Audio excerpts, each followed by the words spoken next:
嗱，咁點解啲人失業要瞓街？係因為係留翻喺呢個城市，就係諗住可能揾到嘢做嗰時，我繼續喺度工作啊嘛。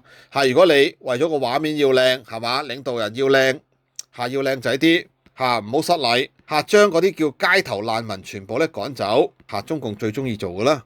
嗱，咁你呢啲人走咗就唔會再翻嚟噶啦。因為而家好多咧可能係等住係翻工，希望可能揾到嘢做，繼續咧留低。你話大陸幾恐怖呢？所以唔係講笑喎。你搞完 APEC 啊，個畫面好靚係嘛？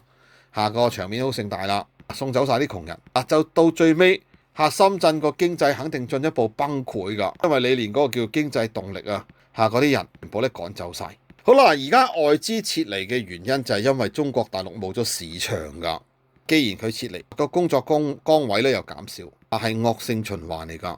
嗱，再加埋而家深圳仲要俾咧係習近平登多兩登，咁深圳肯定係會出事啦。